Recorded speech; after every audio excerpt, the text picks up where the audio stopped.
New Thought Media Network.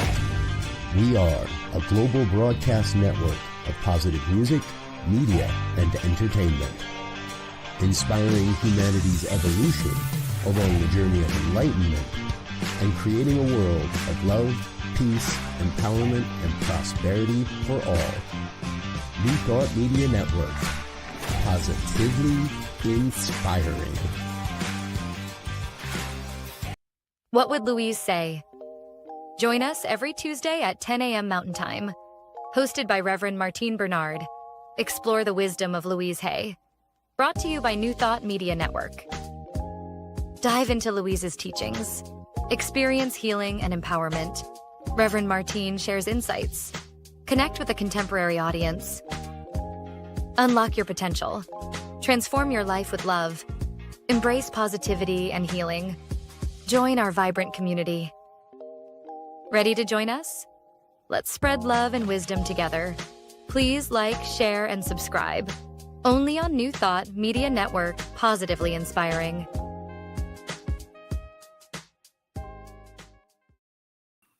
Well, hello, everybody. This is Rick Nichols. I'm the worldwide master teacher for Louise Hay's Heal Your Life philosophies and so forth. And we got a great program scheduled for you today. I'm going to be standing in for Reverend Martine Bernard as she's out in the world doing some wonderful work with other people. So she's asked for me to step in here for her, and I'm more than happy to do that. So thank you for joining us.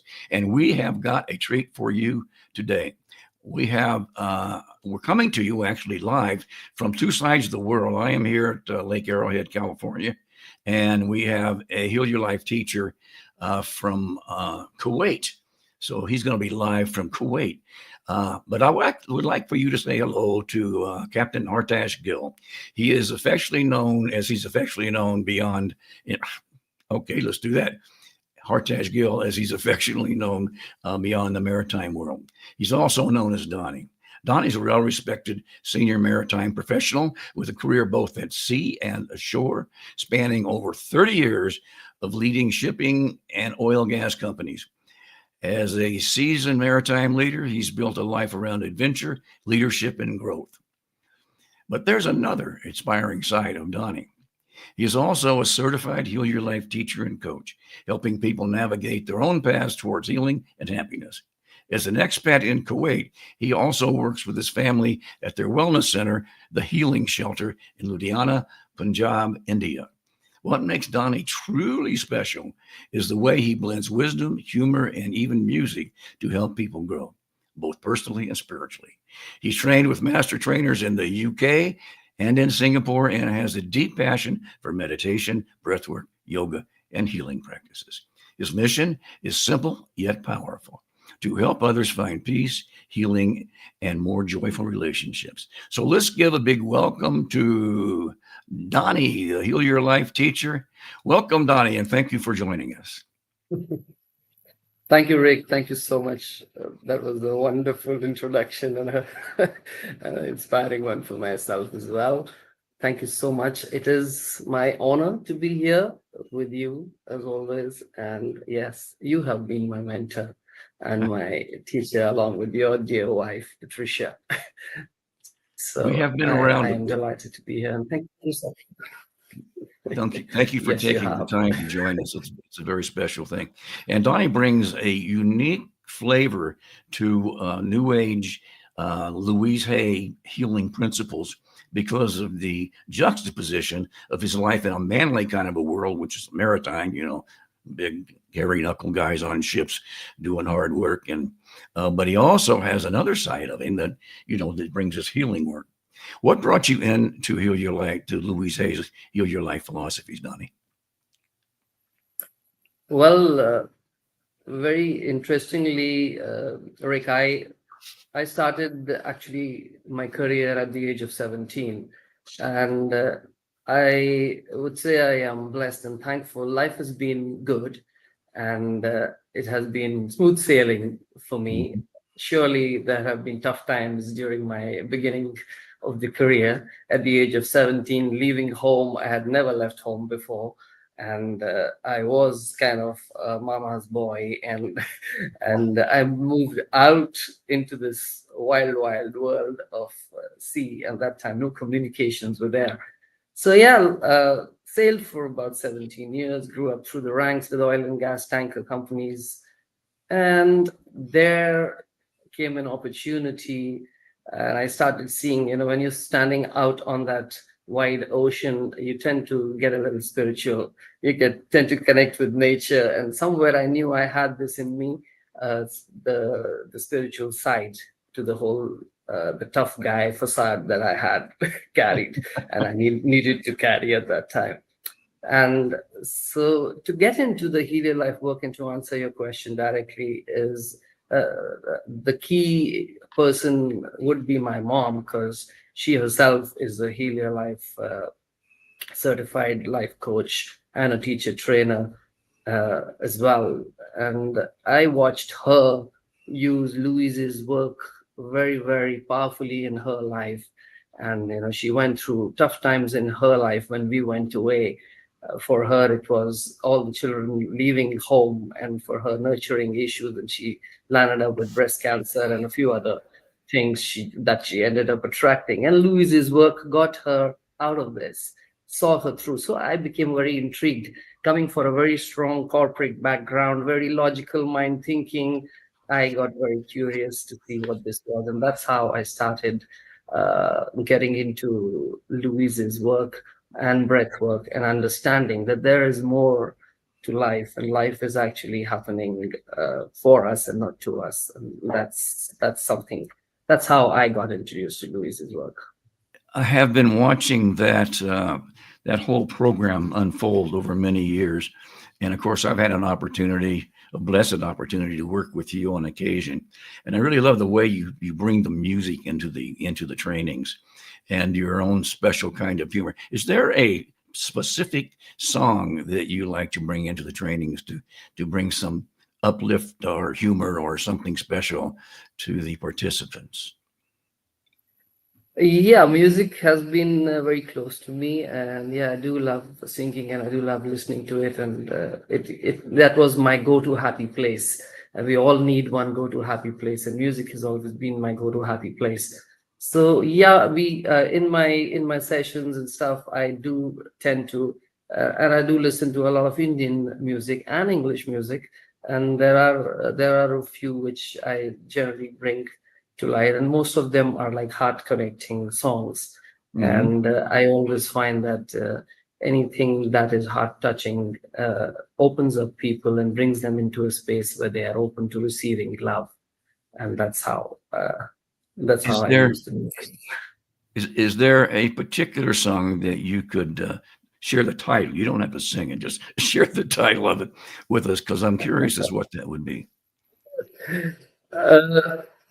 One song I always like is, in the English version, is "Don't Worry, Be Happy," and the older and the original version of that song. And in the Indian side of the music, one of my favorite ones is something called "Hai Apna Dil To Awara," and it says that our heart is wild, and and experience it and let it be what it wants to be. I do something similar. I don't sing very much because I don't wish to drive people from the room. Singing is not my high point, but I like to use poetry to do a similar kind of thing. And as I'm sure you found, your music is very effective at moving people emotionally, as I have found with poetry. I know you do great poetry, and you write really well. And I've had the privilege to be with you on that. And some of your writings are so inspiring, Rick. And yes, I love listening to you and your stories. Can you share some special experience that you've had in teaching in the Healing Center? Or I know you guys do your trainings over in Amritsar. Is that the way you say that? Amritsar, yes. Amritsar, and you do wonderful programs over there.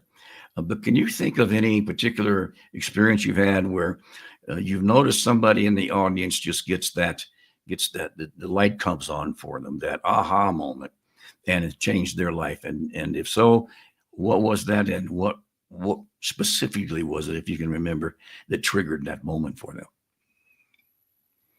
Oh, there have been many actually. I've had the privilege to be with my mom, who's a Heal Your Life teacher trainer, assisting, and every time there is such beautiful.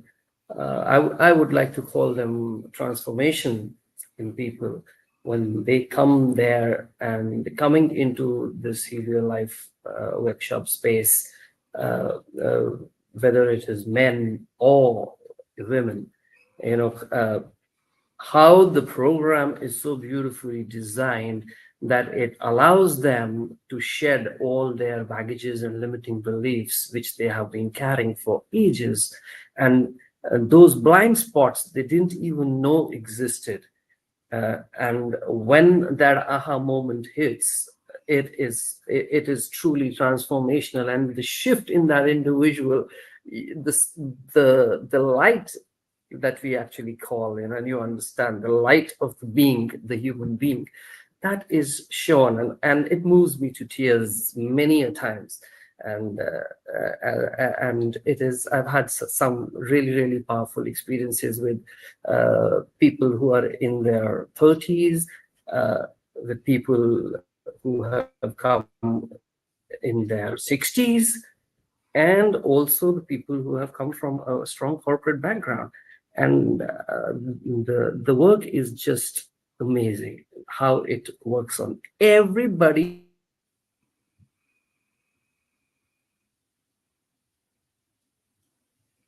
You kind of froze up a little bit there, Donny. Okay, so what Donny's explaining here is how transformative the work is. And anybody working with that will discover that it is almost a magical formula. I call it alchemical.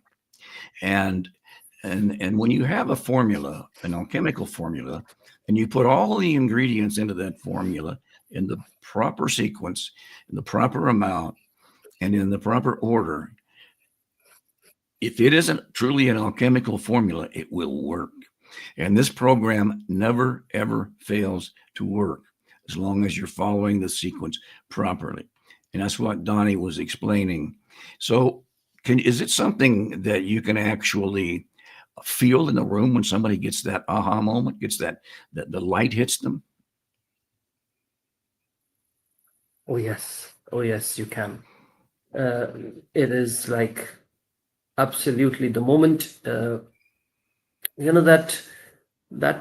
spark and that light, the moment they let, I like to put it like that, the moment they let their heart feel what it wants to feel and drop the logical minded limited thinking barriers, the person just transforms into something totally different.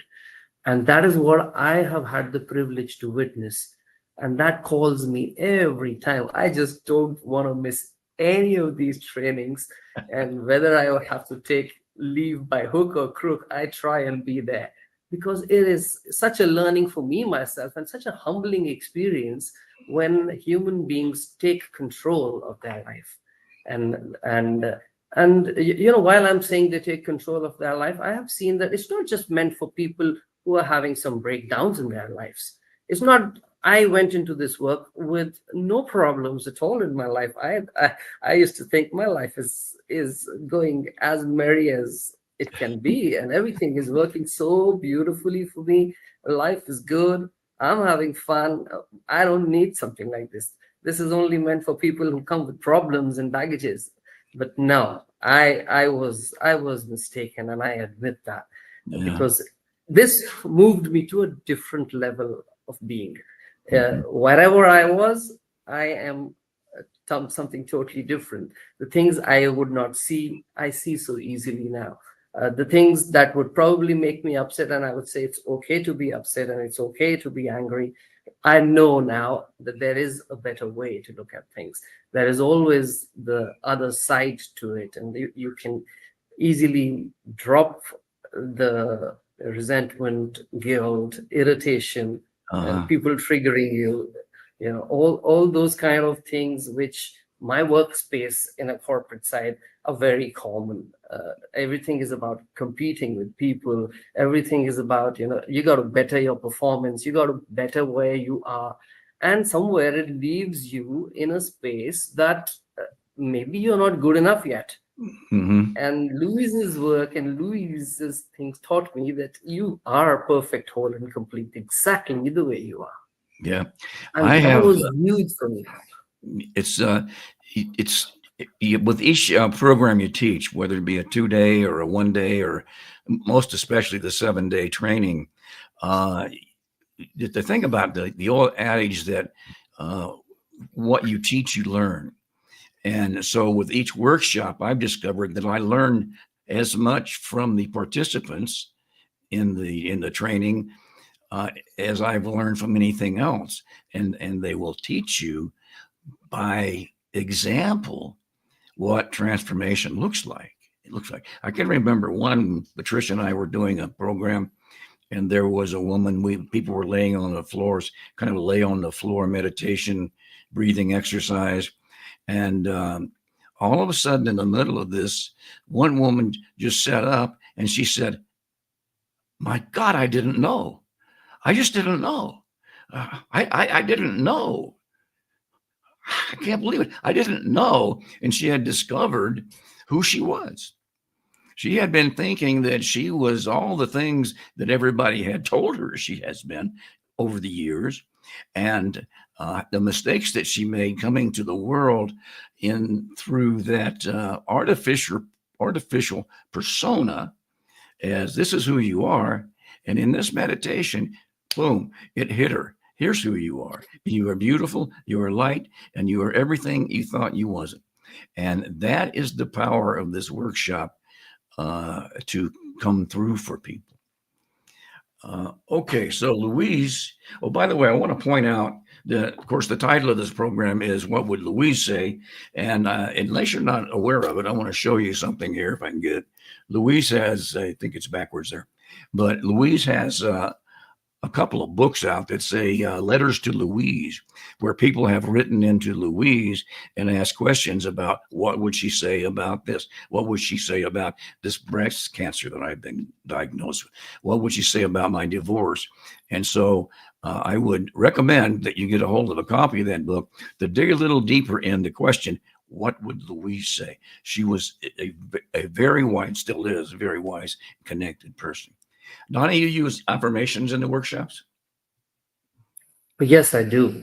Yes, and that was another huge shift for me, that how to do an affirmation is actually what I learned. I had heard about law of attraction. I had heard about, positive thinking. I had heard a number of things like that. And I would say, all right, I am positive.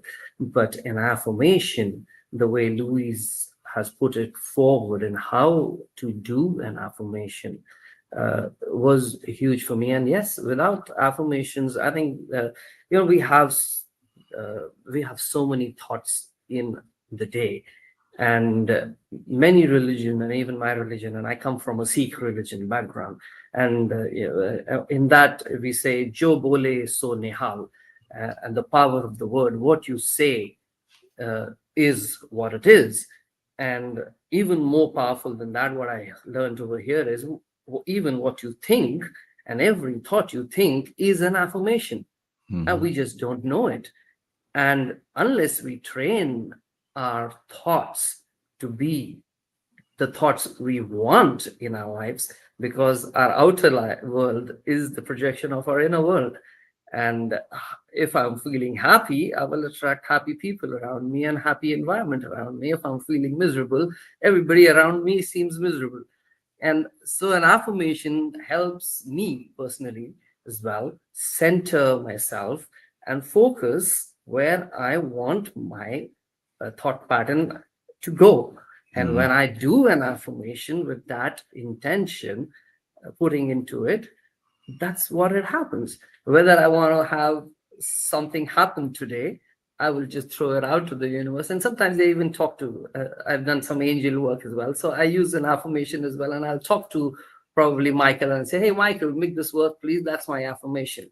Or I'll look into my mirror and say, Donny, today this is going to work out. This is going to happen. And sometimes my friends look at me and say, how the heck did you say that? And how the heck did you manage to get that done? I said, nothing. I just said this needs to happen, and it happens. And when you do an affirmation with true intent and without any malice and for the good of everybody and for yourself, it has to manifest. That's absolutely correct. And I had been talking with my doctor. We do these telemedicine calls now, so you don't have to go in all the time. And she had some tests run on me, and one of the segments of the test turned out whatever the balance was, it was out of balance. The test results was high, and so she said, "Well, we'll come back and check that again in 6 months, and you can maybe do this and that and so forth to bring it back into the proper kind of a range." And I had occasion to talk with her about 2 weeks after that for something else. And I had gone out and had the test done myself again, and the whole thing had corrected itself. The blood chemistry had corrected itself. And she was looking at that, and she was looking at the printout, and she looked at me, she says, "How'd you do that?" And I said to her, I said, "What's a prayer?" And she looked at me, and I said, "It's an affirmation." And I did an affirmation, and I did a physical movement around that. And I said, when I was doing that, I felt a shift internally, a physical feeling, a shift. And she said, "Really?" I said, "Really?" She said, "Keep doing that." And I said, "Yes, ma'am." And I'm still doing it. And that sort of illustrates the amazing power of affirmations. My whole life was changed from an affirmation, and you've heard this affirmation, where I just declared that I was going to be no longer be homeless and without the things that I want. And I wrote an affirmation and worked with it. A lot of it's about how you work with it. You just did an excellent example of, you say the affirmation out loud with enthusiasm, and it can come to pass. And people will look at you and say, "How did you do that?" And if they're willing to listen, then they'll be willing to listen. But if they're not, they won't. So you try to explain it to them as best you can, and hopefully they'll get the message. So what is next for you in this path of healing? Oh, well, you know my background, Rick, and for the viewers as well. I am currently full-time employed with an oil and gas company here, and it involves a lot of my time, but my passion lies in taking this work forward and making it reach to as many as people as possible. So, as a vision and a mission, I want to bring it to the shipping world where I am working, and bring it down to more men to be able to relate to this particular work.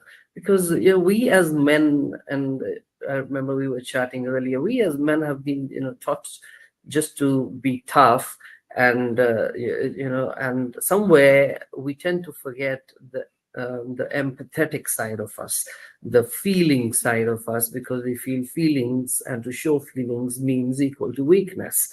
Mm-hmm. And many of us don't share our vulnerability.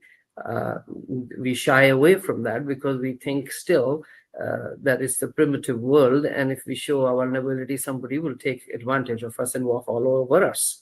Mm-hmm. And that to me is a limiting belief. If we believe that, so shall it. Well, that's what's going to happen. Mm-hmm. But when you know that it's a yes universe, when you are operating from a space of love, which heals everything, and that's what I learned in this work, then sky is the limit. because unless you feel what you feel, and unless you be who you truly are deep down within, with your self-expression, what's the purpose of being here? You're always competing and trying to be somebody else. And that's what I realized, that you don't have to be somebody else. You be you, because there is only you and only one you. And do you really want to find that one you? Well, then I'm here to help. So that's That's something. that is the perfect way to point that out, because men, I think, are hardwired. Their brains are hardwired to throw up a defense, always a defense. Don't show any vulnerabilities, because from the caveman days, and as a caveman would show vulnerabilities, that leaves him open to attack from the caveman down the road here.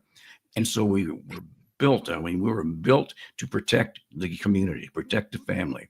And it's hardwired, and it's a difficult thing to break through. That's why we've been having trouble attracting a whole lot of men to our programs.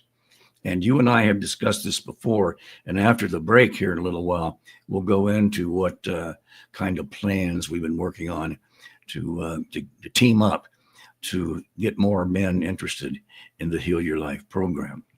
And so we'll address that right after the coming up moments here. We're here from the New Thought Media Network. You've been listening to Donny and Rick talk about Louise Hay's wonderful healing philosophies. See you very soon.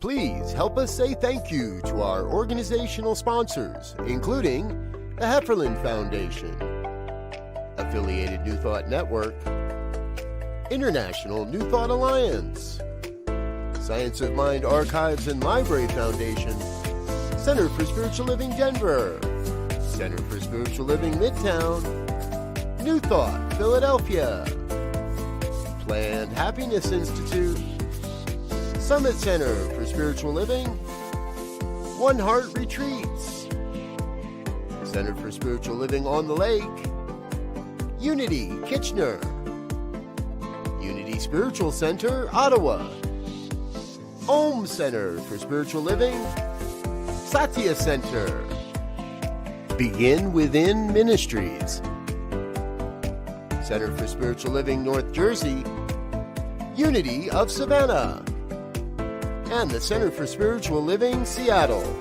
as well as all of our individual donors. Thank you for being part of the New Thought Media Network. Please like, share, and subscribe. New Thought Media Network, positively inspiring.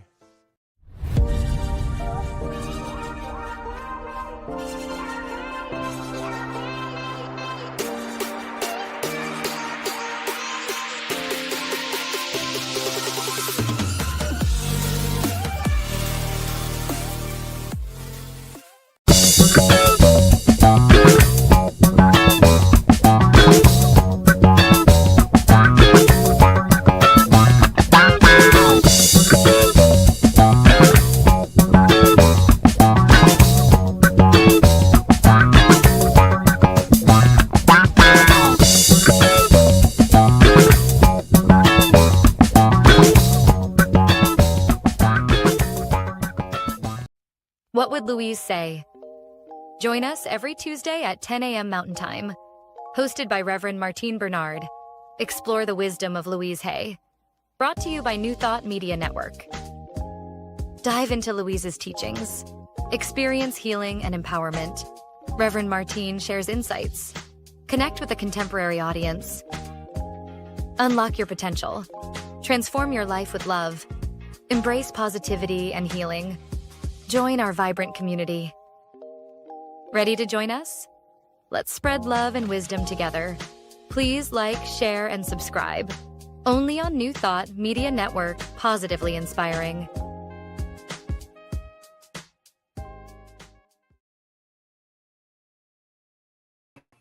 Bum, bum, bum, ba, dum, dum. I was listening to that music during the break there, and it was just inspiring all kinds of crazy things going on in my head, like the,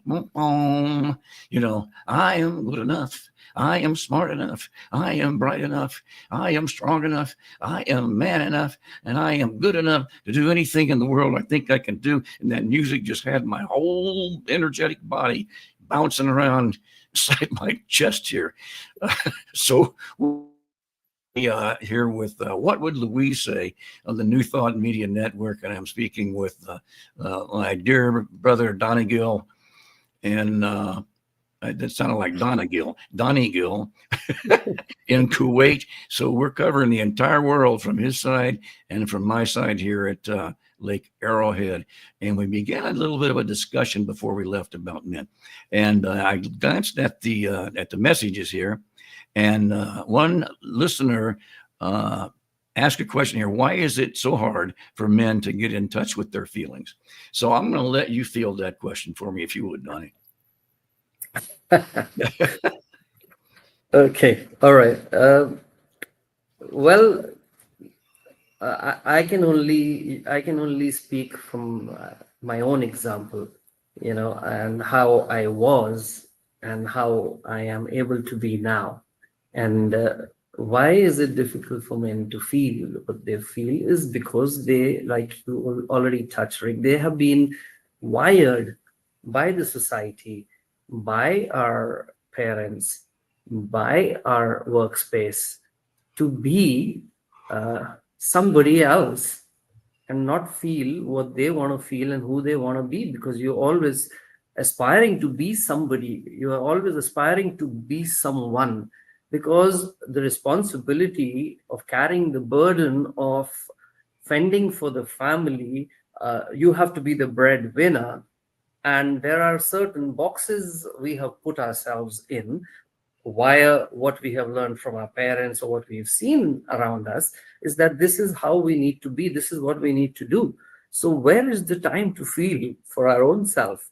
You got to first stand up on your own feet and be ready so you can get a good spouse, so that you are an earning individual. And that's what happens where I come from in the Indian subcontinent and others, right? And then once you get married, you got to be a particular way and be a support for her. And then comes kids, and then comes their studies, and then comes growing them. And as a father, you are the caretaker. So there is no time given to think about your own self.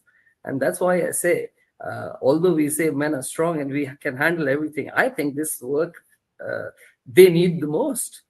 Because if that man can find the time to find himself, then imagine what happens in the family around. And that's what I experienced.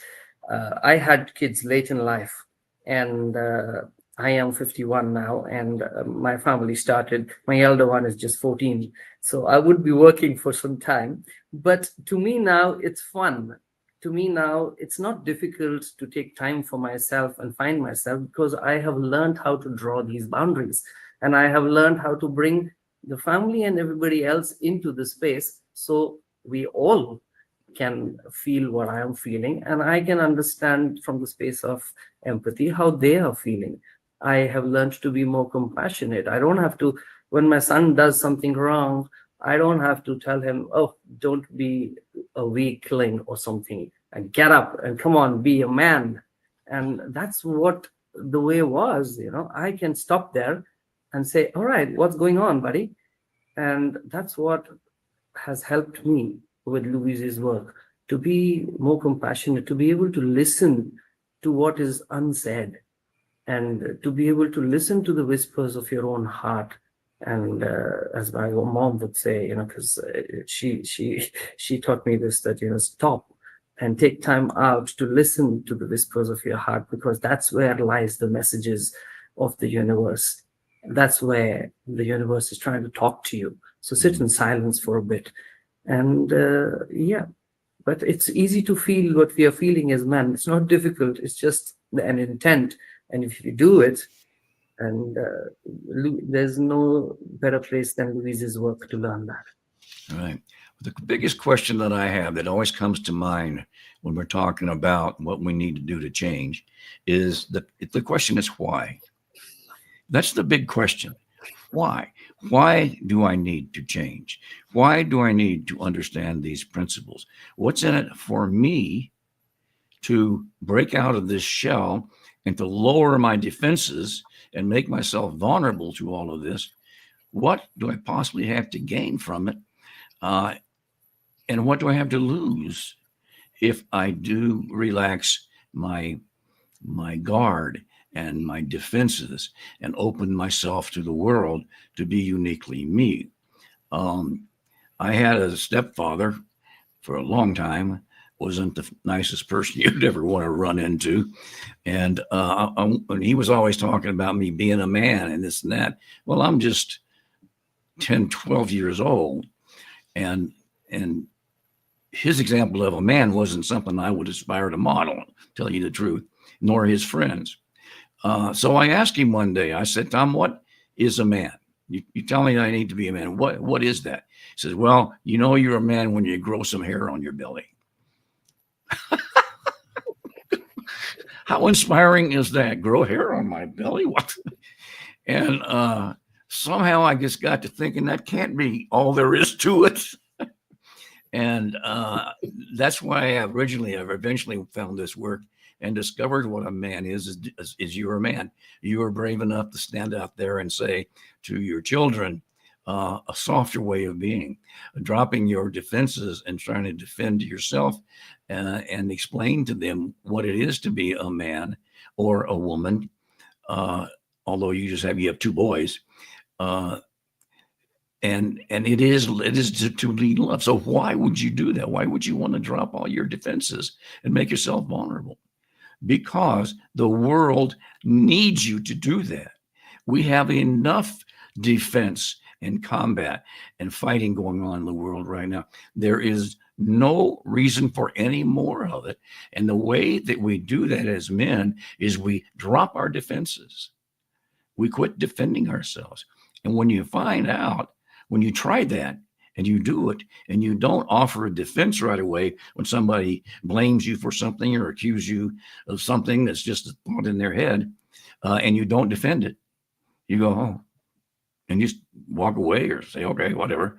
And you don't take it to heart. Then you begin to discover that the world is a much steadier place. And when you stop defending, it takes the chop out of the water. As a sailor, you know what chop in the water is like. It's not fun. So when you do that, and we have to do it like one affirmation at a time. And you talked earlier about, affirmations and self-talk. So what's the real value of an affirmation? It's a way to quickly shift your self-talk, telling yourself that you're not good enough, telling yourself, well, that was a dumb thing to do, Rick. What do you do something like that for? And you come back and you say that I'm always doing the right thing. And you keep the idea of affirmative thought in your mind, and it will change your life dramatically. So what have you learned about the universal need, Donny, whether it be men, women, or children? I see you've been working with teens as well. What is a universal need that people have in whatever place in life they are, men, women, children? To me, Rick, it's a great question actually. And just this morning, I was sitting in silence, and something came to me, and I was talking to my son. I was driving him to school early in the morning, and the universal need in today's environment. There is so much of information flow coming through. There is social media, there is Insta, there is Pinterest, there is Facebook and everything. And I was just, reminded, I was thinking of my childhood. And I grew up in the time when the telephones were hooked up to the wall, and you had to go up there, pick up the phone, and that's not too long. I'm not that old, but still, the transformation is huge. And we grew up in that period where we didn't have access to Google or Pinterest or Facebook, and we didn't have access to what should be the right way. And there are now so many shoulds coming through the social media network. When I look at my kids, and he would come up and say, Dad, this should be like that. And I will look at him and I say, where did that come from? And simple things like, when we were growing up, you would have a set of clothes. You wouldn't go to Pinterest and say, what would look nice and what should I wear? You would do a trial and error. I would take out a red shirt and wear a black pant. And we learned how to do things. We learned critical thinking. We learned, and that's, to me, is kind of missing because of overflow of information and people. And that's where we learned who we were. We learned to find out what looks good on me, not wear something that somebody else is saying that this will look good because they think like that and we buy it. So I was talking to my son and saying, okay, forget what this thing is telling you. What would you want to do? And that to me is the biggest need now, that people need to find themselves, because every individual, like I said earlier, is unique in their own true way. And you don't have to be somebody else's way. Somewhere I learned as well, and you don't have to be a football of other people's opinion. But that's exactly what is happening now. Everybody, majority, is becoming a football of other people's opinion. And so where are you in all this? And where is the true you? So to me, that is something that is the most important right now, to find your true self and be who you truly are. So what can we do about it? I mean, what would Louise say if we were to be thinking about changing the world, if we were to be trying to step out of the idea that no, I'm a victim of circumstances. I'm the way I am because of the way I was raised as a child. I am the way I am because of something some teacher said in my past. I am the way I am because of the way the business world treats me, and all of that. So the bottom line is the way I am because I'm a victim of circumstances. That's a really big problem in the world. People are thinking that way. And what would you say to somebody who says to you, Donny, I can't think that way. I can't do that. I'm just a victim of circumstances. It happens to everything. And you say, well, what do you mean it happens everything, everywhere, all the time? What does that mean? And well, that's why I'm a victim of circumstances. That's the way I am. What would you say to them? I would say, come do the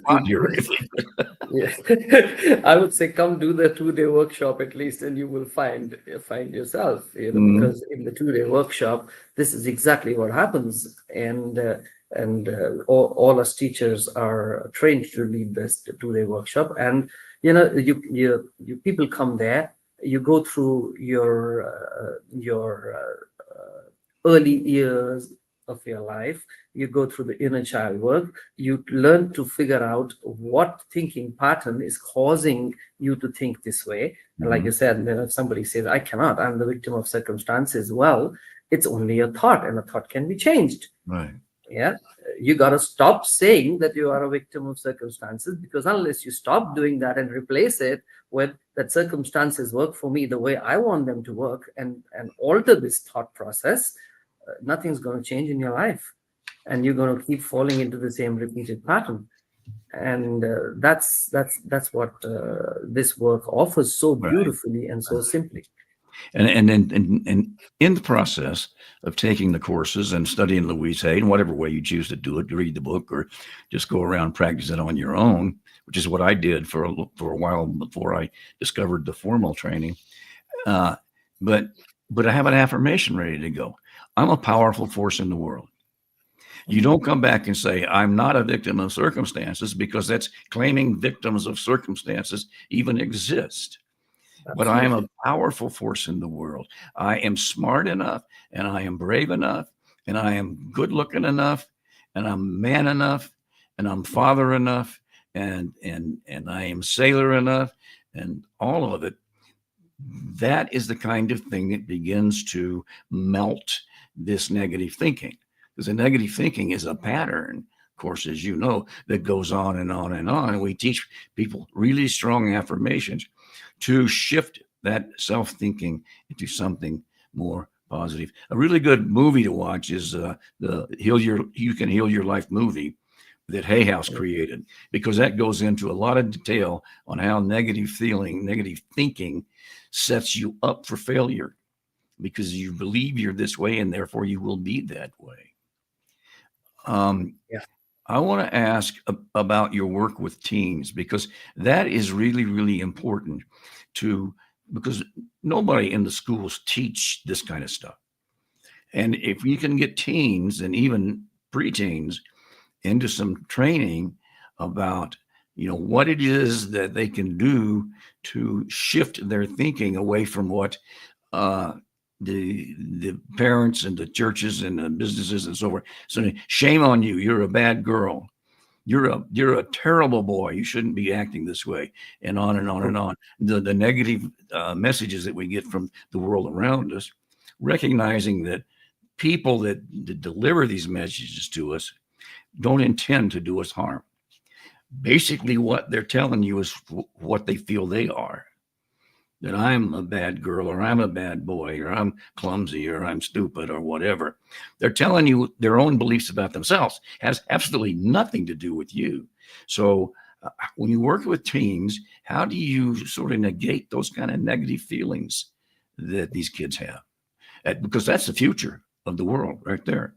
We don't wind up with the kind of people leading the world in the future like we have now, if they can be caught during their early years and be transformed. And I mean the word transformed, truly transformed into believing that they don't need to defend themselves from those kind of negative thoughts. They just need to think more positive thoughts. So when you're working with teens, how does that come out? Absolutely. And this is such a beautiful topic that you brought out, because this is something, other than bringing it to the shipping world, this is where I have started to focus now. And my son is a teenager. He's a 14-year-old, and he's just stepped into his teens, and he acts like a 16-year-old. And today the kids are tending to lose their childhood earlier than what is required, because of the social media influences, and because of the facts that they have to be a certain way, which they believe, and again coming to the belief pattern. And when I work with my son very subtly, and teens are a different element, and we know that, and they today, with this social media access, anything I tell him, he first goes and Googles and says, so I said, so what did Google Guru tell you? Is he telling you something more than what I am trying to tell you? So it's with them, what I notice is you cannot tell them. You got to walk the talk. You got to show them. That's it. You got to be a particular way. And I am happy to say that I am able to walk the talk with him in the house and in the surroundings. And that's what I would say. When you're working with teens, I would also want to work with their parents, because in their environment, the teen is growing, and that's the future. Mm-hmm. But the teen obviously needs a lot of love and compassion now, and they need to be able to learn how to share their emotions, because very quickly they go into a shell now, because people in the house don't have time. Both parents tend to be working. There is no me time with the family.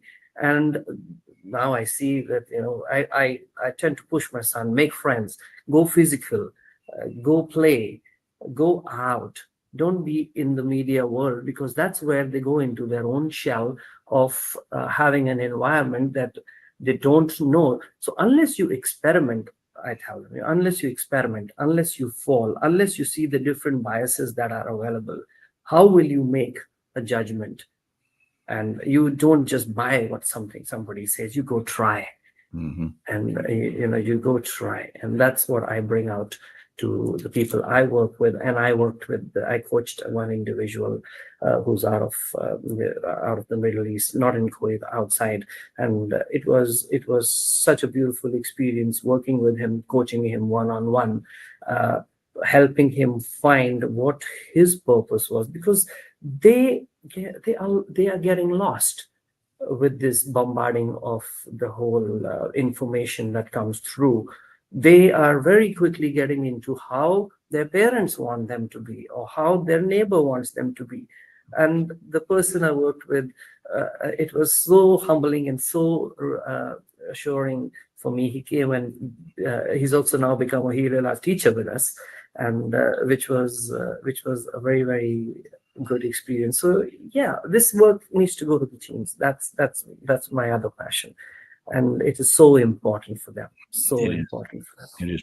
And so if we can get these children and their parents, if possible, into thinking more positively and more joyfully about things, we're actually creating a different future for the world. Now, I love something that you have said twice now, I think maybe more than that, is humbling. You use the word humble. You know, the Bible says that the meek shall inherit the earth. And so you look at that, how are the meek going to inherit the earth? The earth? It seems to me like the bullies are running the whole thing right now, and they're gaining ground. How will me being meek possibly correct any of that? And the way to answer that question is meek doesn't mean weak. It means humble. It means to look into the face of what you don't like and be humble about it and say, I'm going to choose to be different, or I'm going to choose to teach differently. And it takes a great deal of strength to be humble like that.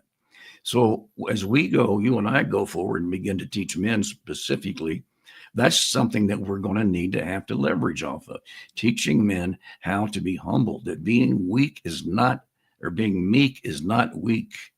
It's not you're a doormat for anybody.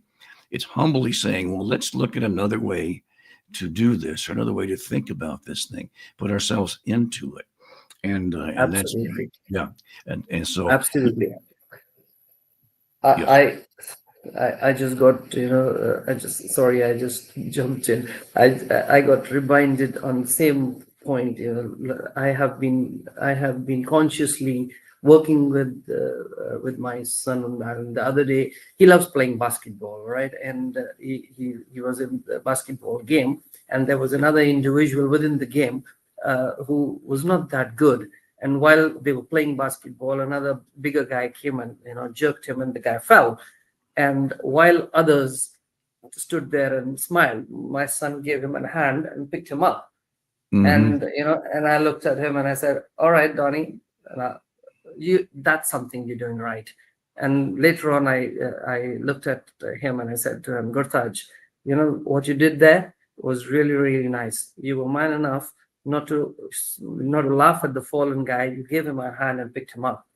And today I was talking in the office with one of my colleagues, and he was talking about somewhere this topic started, how men need to be strong. But he was giving me an example of, that when people are going up the sledge or working towards climbing a mountain in a group, those are the men who one is pulling while the other is behind. And the moment they find that the guy who's pulling is getting a little weak, somebody from back jumps in and takes over and lets him rest.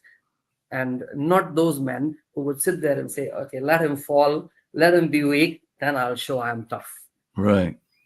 And that's the subtle difference that I would like to bring a change in how men would make this society a better place to live in. That's an excellent example of humility with strength, humility with intelligence, humility with love, if I may say so. One of the high points of my life, as I grew up in a very dysfunctional family, and I finally escaped all that when I quit school and ran away to the sea. I became a sailor, and I wasn't And my mom got all upset. She said, "Well, you're going to Vietnam. They might kill you." And I said, "If I stay here, somebody's going to kill me anyway." So anyway, I'm in the Navy, and they told me I was going to be an aviation ordnance technician. But as soon as I got aboard the ship, they gave me a chipping hammer, and turned me into a bosun mate.